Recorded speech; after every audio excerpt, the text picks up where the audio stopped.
My daughter called me on a Tuesday afternoon in October, and I could hear it in her voice before she said a single word.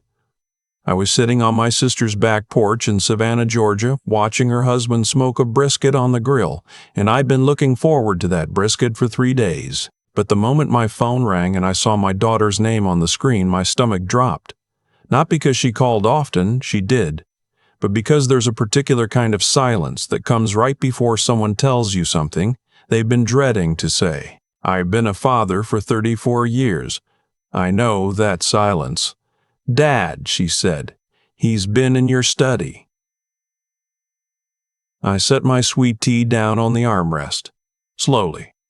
"How long?" I asked. "I don't know. I came home early from the gym and the door was open. You know you always keep it closed." I did always keep it closed. That was the rule. The only rule I'd ever asked anyone in that house to follow. Let me back up, because none of this will make sense without the context. And I've learned that context is everything. Most people only see the end of a story and think they understand the whole thing. They don't. My name is Marvin. No, wait. Let me start over. People around here call me Uncle Marvin. Have for years. Not because I'm everybody's uncle, but because I'm the kind of man who shows up to graduations, to hospital waiting rooms, to bail hearings when necessary, no questions asked right then. My sister says I've always been that way. Even as a kid, I was the one who sat with the neighbor's dog when the family went on vacation, the one who mowed the lawn for Mrs. Mez Patterson down the street without being asked. She wasn't paying me. She was 81. That was enough reason. I retired 4 years ago from 31 years as a civil engineer. I'd built bridges. Literally. There's a pedestrian overpass on the east side of Raleigh, North Carolina that I'm particularly proud of. Nothing glamorous. Nobody named it after me. But people walk across it every day and get where they're going safely, and that means something. My wife Patricia passed 8 years ago. Ovarian cancer. The kind that doesn't announce itself until it's already won. We had 26 years together, and I won't pretend they were all easy, because they weren't. No honest man would say that about 26 years with another human being, but they were real. They were ours, and when she was gone, the house in Raleigh felt like it was breathing wrong. My daughter Renee was 29 when her mother died. She took it hard. They were close in a way that only mothers and daughters can be, that language they speak without words, that understanding that skips right over conversation and lands somewhere deeper. Renee moved back in with me for a year after the funeral, just to get her footing back. I was grateful for it, though I never told her how much. She met Curtis about 2 years later. I want to be fair here. I want to be the kind of man who tells a story honestly, even when honesty doesn't flatter me. So let me say this. When I first met Curtis, I didn't dislike him. He was charming, attentive, well-dressed. He brought flowers to dinner. He pulled out chairs. He said, "Sir," without being reminded. But there are two kinds of charm. There's the kind that comes from genuine warmth, from a person who's simply comfortable in the world and wants others to be comfortable too. And then there's the kind that's been practiced, rehearsed. The kind that's a little too smooth, a little too well-timed. I'm 63 years old. I've been in enough rooms with enough people to know the difference. I didn't say anything to Renee, because she was happy, and I hadn't seen her happy, truly happy. Not just okay, not just getting through it since before her mother got sick. So I kept my observations to myself, and I watched. What I noticed over the next several months was small at first. Curtis never talked about his own family beyond a few vague references. His mother was back in Ohio. His brother was doing his own thing. He'd had a previous job in finance that he'd left because of, and I'm quoting here, a management situation. When I asked follow-up questions, he'd smile the practice smile and redirect the conversation. He was skilled at that, redirecting. He moved in with Renee after 7 months. They weren't engaged yet. I didn't comment. Her life, her choices. That's what I told myself. But I started paying closer attention to other things. I noticed that Renee picked up the check more often than not when they went out. I noticed that when her car needed new tires, she mentioned it casually, She'd put it on her credit card, and Curtis didn't offer. I noticed that he'd recently started going to a networking group 3 nights a week, that he was vague about whenever she asked. I'm an engineer. I don't jump to conclusions. I gather data. The engagement happened on New Year's Eve, at a restaurant in downtown Durham I could never afford when I was starting out. Renee called me at 11:57 to tell me, crying the good kind of tears, and I told her I was happy for her, and I meant part of it. The wedding was the following September. I paid for most of it, not because Curtis couldn't contribute. He said he had money coming in from a consulting project, but because Patricia had a wedding fund she'd started for Renee when Renee was 12 years old, a savings account she'd quietly added to over 17 years. $31,000. Patricia had made me promise in one of our last coherent conversations that the money would go toward Renee's wedding and nothing else. I kept that promise. What I did not tell Curtis about was the rest of Patricia's arrangements, because Patricia was not a woman who left things unfinished. She'd grown up poor, not the kind of poor that gets romanticized in memoirs, the actual kind, the kind where you eat rice 4 nights a week and you wear your cousin's shoes to school. She'd worked her way through nursing school with 2 jobs and a Pell Grant, and she'd become, over the years of our marriage, the quiet financial architect of our family. She set up the 529 for Renee's college. She started the Roth IRAs when they first became available. She found a trust attorney named Gerald Hoffman in 1998 and had him set up a revocable living trust for our assets, the house, certain accounts, a small rental property I'd inherited from my own father. Patricia trusted me completely.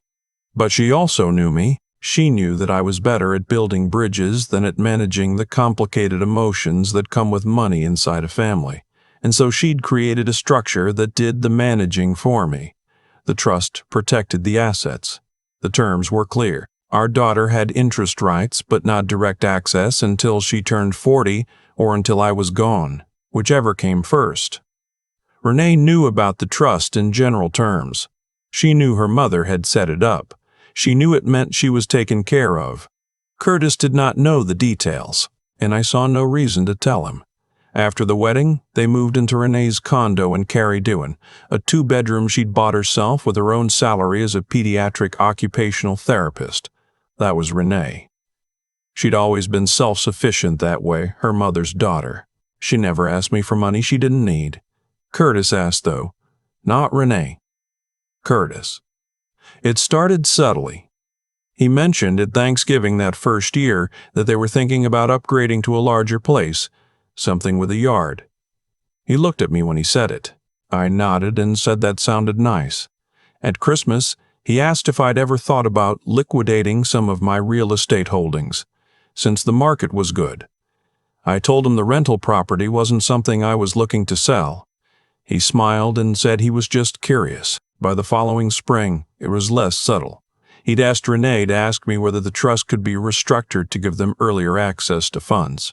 For a house down payment, he said. To start a business, he said. Different reasons, different conversations, same ask. Each time Renee brought it up, I could hear in her voice that she wasn't entirely sure she wanted to be asking. She was asking because he'd asked her to ask. I knew my daughter. I knew which words were hers and which ones weren't. I said no each time. Gently, but clearly, no. Then he started coming by the house. I'd bought a smaller place in Raleigh after Patricia passed. Sold the family home because it was too big and too full of a specific kind of quiet. And I had a study at the back. It's where I kept important documents, a fireproof file cabinet, some of Patricia's things I hadn't been ready to go through. The room had a lock. I kept it locked. Curtis started coming by when Renee was at work, at first with a reason, dropping off something she'd forgotten, picking up a dish I'd lent them. He was always friendly, always offering to help with something around the house. I'm 63, not 93. I didn't need help, but I watched, because that's what I do. 2 months before that Tuesday afternoon in October, the one that started this story, I flew to Savannah to spend a week with my sister. Before I left, I set up a small indoor security camera in the hallway outside my study. not a complicated system. I ordered it from Amazon for $42. I set it to send motion alerts to my phone. I gave Renee a key to the house as she'd always had. I did not give Curtis one. I told him when it came up that I'd had the locks rekeyed after some confusion with a former contractor. That was partially true. I also made a phone call to Gerald Hoffman, the trust attorney, and I updated certain provisions of the trust. I didn't tell anyone I'd done this. Then I went to Savannah. The first 5 days were quiet. My sister made shrimp and grits. Her husband and I argued about football in the comfortable way that men who have known each other for decades argue about things that don't matter. I slept well for the first time in months. On the 6th day, the motion alert came through. I watched the footage on my phone. Curtis had let himself in with, and it took me a moment to understand this, a key. A key he wasn't supposed to have, which meant he'd either had one made from Renee's copy at some point, or he'd found some other way. The footage showed him walking directly to the study door. He didn't hesitate. He didn't look around. He knew where he was going. The study was locked. I watched him try the handle. Try it again. Then I watched him take out his phone and make a call. 20 minutes later, on the same footage, I watched him come back with a slim tool, the kind locksmiths use, and work the door open. I called Renee immediately. She didn't believe me at first. That's hard to write, but it's true, and I said I was going to tell this honestly. Her first response was that there must be an explanation, that maybe he'd needed something and she'd forgotten she'd sent him. Her voice was doing that particular work it does when a person is trying to hold two contradictory truths in their head at the same time and keep them from colliding. I told her I was sending her the video. I heard her watch it. Heard the silence after. Then she called him. I don't know exactly what was said in that conversation.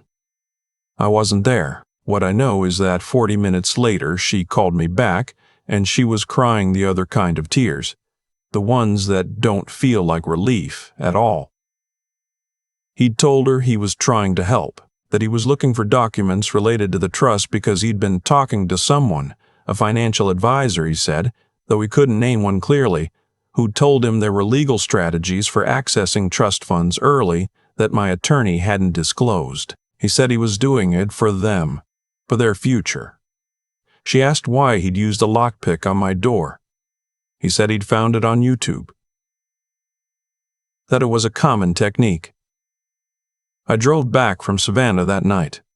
8 hours. I stopped once for gas and coffee in Walterboro, South Carolina, and I sat in the parking lot for 10 minutes looking at the highway lights reflecting on a puddle and thinking about Patricia, thinking about what she'd built for our daughter and what she'd asked me to protect. I got home at 4 in the morning. Renee was there. She'd left the condo.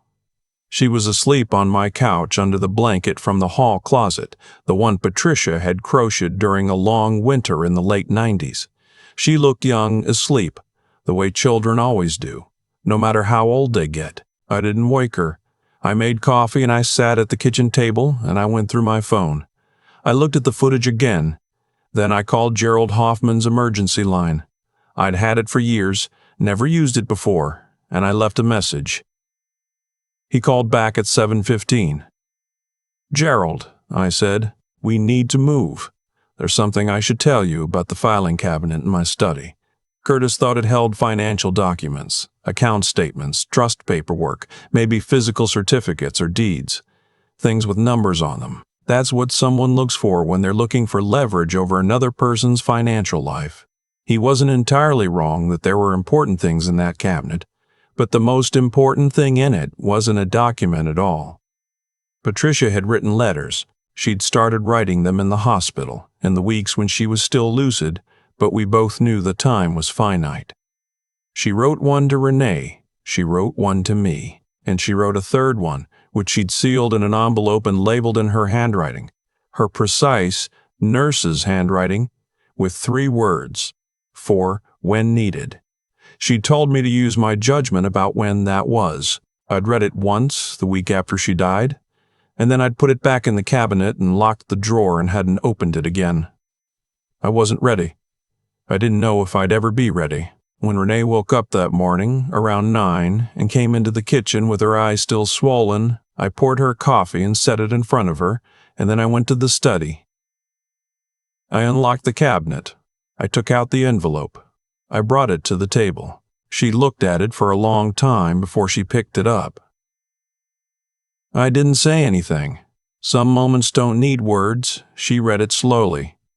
I watched her face while she read. Not intrusively, just present. And I saw the moment she got to whatever it was. Patricia had needed to say. Her chin dropped slightly. She pressed her lips together. She read it twice. Then she folded it carefully, exactly along the original creases, and she put it back in the envelope and held it in both hands on the table. She knew, Renee said. Your mother knew a lot of things. She wrote. She stopped, took a breath. She wrote that I would find someone, eventually, who was more interested in what came with me than in me. She said she hoped she was wrong, but that if she wasn't, another breath. She said to remember that what she and you built wasn't built so that I'd have a number. It was built so I'd have a floor to stand on. And that floors are for standing on, not for selling. I didn't say anything. She said to be careful about people who look at a floor and see a ceiling, Renee said. That was Patricia. That was exactly Patricia.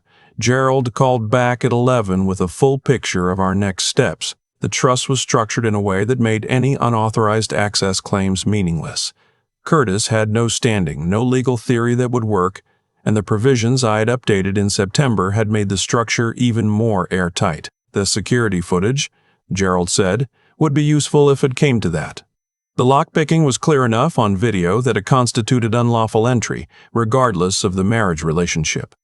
It didn't come to that, as it turned out. Renee filed for divorce 6 weeks later. Curtis hired an attorney, who sent a letter making vague references to marital asset considerations and potential trust contestation. Gerald wrote back a response that I'm told was, in legal terms, quite definitive. The attorney didn't write again. The divorce was finalized the following July, 11 months from start to finish. Renee kept the condo. Curtis took what was his, a car he'd bought before the marriage, some furniture, some accounts. There was nothing marital in my trust to contest, and no judge in North Carolina was going to find otherwise. He did not get a single dollar of Patricia's work. I think about that sometimes.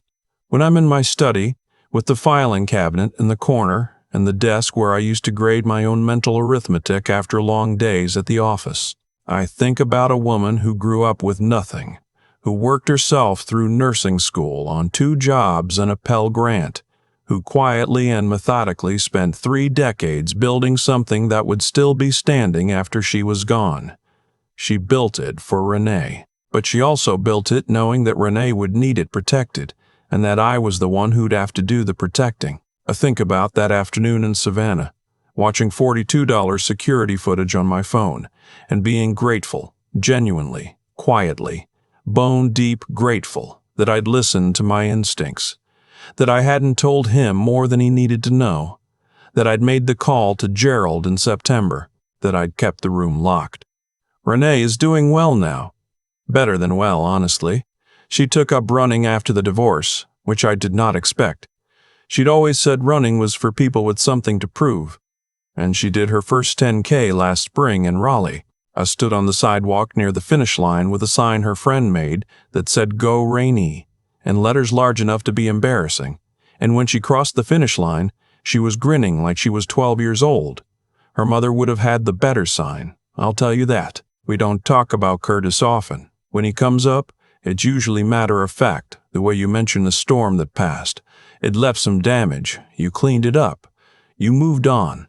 The house is still standing. I've thought some about what I'd say to someone going through something similar. Not because I have all the answers. I've made plenty of mistakes in my life, and I'm not interested in pretending otherwise. But because I spent 11 months watching something I'd hoped wouldn't happen, and I came out the other side with my daughter, my integrity, and everything Patricia built still intact. And I think that's worth saying something about. The first thing is this. Your instincts about a person are usually right, and they're right earlier than you think. You'll try to talk yourself out of them because the situation is complicated or because someone you love is involved. Don't ignore the feeling. You don't have to act on it immediately, but write it down somewhere, track it, see if time proves it right. The second thing is protect what matters before there's a reason to protect it. I didn't set up that security camera because I knew something was going to happen. I set it up because I pay attention, and something felt off. And I've learned to take the small preemptive step rather than wish I had. $42, 7 months of peace of mind, and, when it mattered, actual evidence. The third thing is harder to say, but I'll say it. The right attorney matters more than you think. Gerald Hoffman is not a flashy man. He drives a 10-year-old Volvo and his office has the same fake fern it had in 1998. But he is careful, and he is thorough, and he has never once told me what I wanted to hear when the truth was something different. Find a Gerald. Keep a Gerald. Pay a Gerald. And the last thing, the thing that I think about when I sit in that study with the cabinet in the corner, is this. Wealth is a container. What matters is what it holds. The number in an account is not the legacy. The legacy is the intention behind it. Patricia didn't build that trust so we could have more. She built it so Renee would always have enough to stand up, so that no person who looked at her and saw a number would ever be able to take her floor. She was right. She was right about all of it, and I am grateful every single day that I was paying attention. I've been thinking a lot lately about cause and effect, not in any grand philosophical way, just the plain observable truth that what a person does tends to come back around. Not always quickly, not always in the way you expect, but it comes. Curtis spent 2 years positioning himself, every dinner, every casual question about the real estate holdings, every time he sent Renee to ask me something he didn't have the nerve to ask himself. All of it was a choice, a series of choices stacked one on top of another, that added up to a man standing in my locked study at 11 in the morning on a Tuesday with a tool he'd learned about from the internet, going through things that were never his to touch. That's not a misunderstanding. That's character, and character over time always tells you exactly what it is. What I keep coming back to is Patricia. She never met Curtis. She never knew his name, but she knew the shape of the thing he represented. Because she'd been paying attention to human beings her entire life. She'd grown up around people who took, and she'd worked alongside people who gave. And somewhere along the way she'd developed a clarity about the difference that I don't think you can teach. You can only earn it through experience. She wrote that letter years before there was a Curtis to write it about. That's not luck. That's wisdom. The accumulated, patient, unglamorous kind that comes from living honestly and watching carefully and never letting yourself be fooled twice by the same type of person. I think about my own role in all of it too, and I want to be honest about that. I saw the warning signs early. I felt the unease in my gut the first time Curtis redirected a question with that practiced smile. And for a while, I talked myself out of it. Told myself I was being overprotective. Told myself my daughter was a grown woman who could make her own assessments. Both of those things were true, and they were also, in part, a way of avoiding a difficult conversation. I'm not proud of the avoidance, but what I did do, instead of confronting it head-on before I had grounds, was prepare quietly. The camera, the call to Gerald in September, the updated trust provisions. I acted within what I actually knew, and I waited to see what time would reveal. That restraint matters. I've seen people blow up relationships based on suspicion alone, seen families fracture because someone acted on a feeling before they had facts. Instinct matters, but instinct paired with patience and preparation is a different thing entirely. It's not passive. It's strategic. It's the difference between reacting and responding. Renee is the part of this story I'm most proud of. Not because she made no mistakes, she did, and she'd tell you so herself. But because when the truth was undeniable, she looked at it. She didn't rationalize. She didn't protect the story she'd wanted to be true over the reality that was actually in front of her. That takes more courage than most people give it credit for.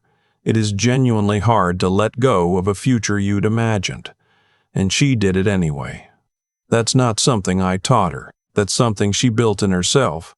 What Patricia left in that study wasn't money. It wasn't deeds or account numbers or anything Curtis could have used. It was a letter that said, "I saw you before you arrived. I loved you enough to tell you the truth. I trusted your father to know when you needed to hear it." That's the legacy, not the trust fund, not the rental property. The fact that a woman who is no longer here still managed, through sheer foresight and love, to put her arms around her daughter on a morning when her daughter needed it most. I keep the study unlocked now. There's nothing left in there that needs protecting the way it once did, but I keep the cabinet. And sometimes in the evening when the light comes through the window at that particular angle it does in October, I sit in there and I feel the full weight of what it means to have been trusted with something important, and to have held on to it.